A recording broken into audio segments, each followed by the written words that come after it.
for the vision is yet for an appointed time. But at the end it shall speak and not lie.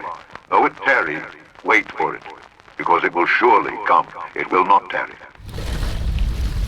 Eventually what's happening is that we are being led bit by bit through the successive approximation to ultimately having within our bodies an RFID chip that will be implanted. We went from the desktop to the laptop to the phone to the watch, and now we're having little tats, tattoos, little biometrics, all of them leading to the ultimate goal, and that is an RFID, a radio frequency identification, or similar to be placed subcutaneously, and that efficiency will have everything about you there is. Your bank account, your GPS location, and you will do it. You will get one, because after all, it will also have the siren call of medical information. Similar to the tech used to track your pets or your phone. Once implanted in your body, it could identify you as you pass through the airport, open the door to your home. It could even be used to buy groceries at the supermarket. That grain of rice is your entire wallet? Or? Yes, it's your digital ID, your wallet, can be your passport, your key.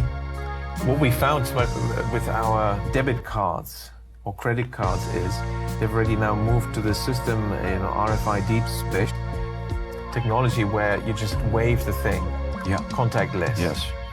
That is sort of the conditioning us in this direction. That in the future you'll just wave your hand because you've got the microchip implant under your skin. The only thing this doesn't have in it is maybe a chip that we put into our forehead or our hand. Other than that, it's great.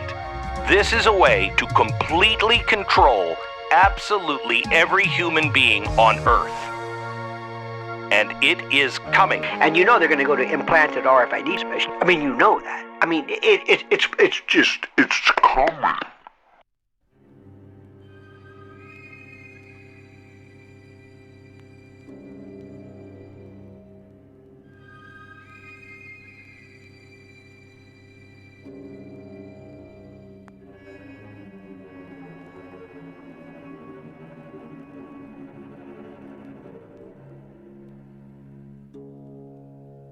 I just left the room where we had the negotiations about the digital identity, and I have bad news.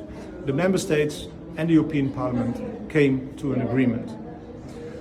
That means that probably not far from now, the digital identity will be effect in the European Union. Right after this agreement, Commissioner Breton said, now we have the digital identity wallet, we have to put something in it.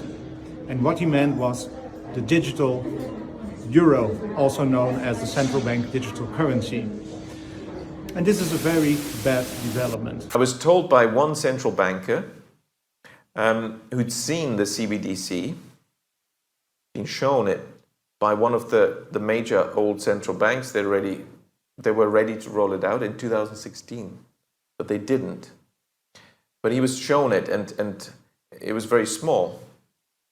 It was a little, sort of like a grain of rice to be implanted subcutaneously under your skin. And they never talk about that. What is it going to look like, right? And I was quite shocked by the fact that the realization, wow, it's already ready. They can roll it out anytime. So I started to speak up in 2016 in my conference presentations and some written, articles and so on.